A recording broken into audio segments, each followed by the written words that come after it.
think as many people have said, this elections is a watershed. So it's very exciting to see that so many Singaporeans are finally standing up to take political ownership of what they believe in and what they stand for. And it is very encouraging to see an exchange of viewpoints both online and offline. And I think that is one of the things that drives me, the knowledge that we are finally entering a political era where people will not be afraid to debate and to discuss different viewpoints, regardless of their political affiliation. That's the first thing. The second thing is the very strong support base that I have from my party members, from my family, my friends. And I think that all these people, they keep me grounded and they remind me of what I'm in this for. And because of that, I feel that I can carry on my campaigning, I can survive the grueling hustings period because I know they've got my back and I know who I'm doing this for and what I'm in this for.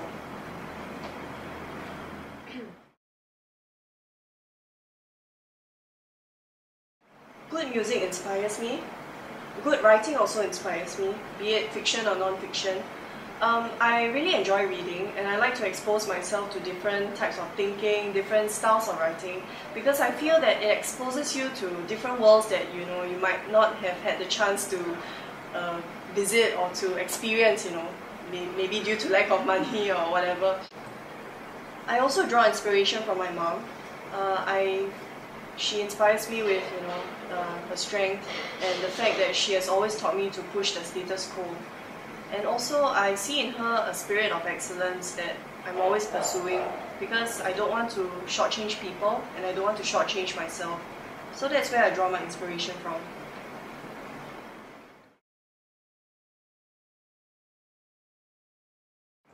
The Singapore that we were living in when I was still studying in CHIJ Primary and the Singapore right now are really two different things. The Singapore I remember back then was so simple, so carefree. All I had were very fond memories of going to school, running off to the prawn mee shop next to Marshall Road after school to eat my lunch and take a bus home. So, this is the simplicity and, the carefree feeling that I really miss, and I think that life is just a lot more complicated now.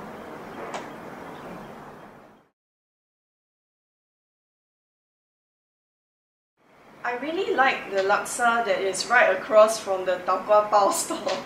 Yeah. I can't really remember what the name of the store is, but it's that corner shop and I like the laksa there very much.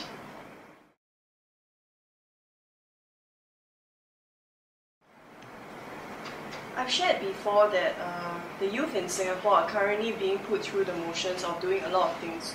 So they don't really understand the real intention or the real purpose of doing so. Let's take, for example, community work.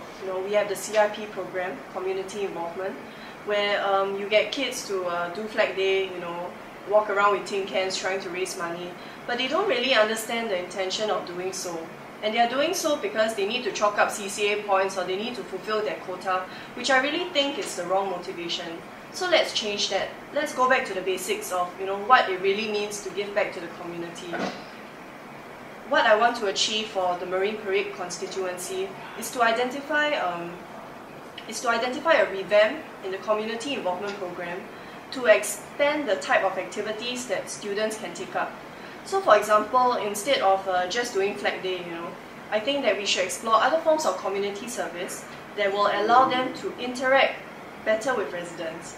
And I think we also need to take away the academic component of it so that students know what they are in this for, that they are doing this to give back to the community and not because they need to, chalk up CCA points to get a certain grade. I think that is the wrong motivation.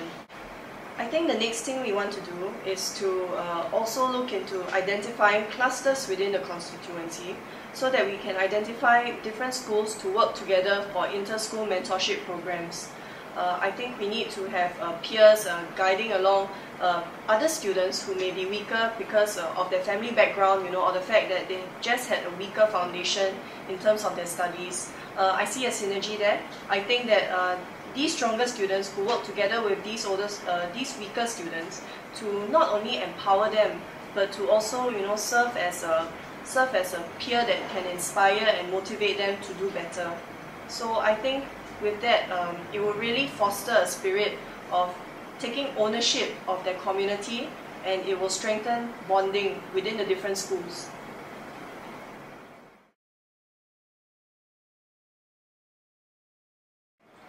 I think younger Singaporeans are more mature these days, so let's not handle them with kid gloves anymore. I don't think that we should continue to have this spirit of censorship. I think that kids from a very young age should be allowed to express their views and to not be told to sit down and shut up. So with that, I think that even at the school level, we can look at perhaps, launching independent publications where students can hone their writing skills, hone their critical thinking skills to really start commenting on social issues that are affecting them within the community.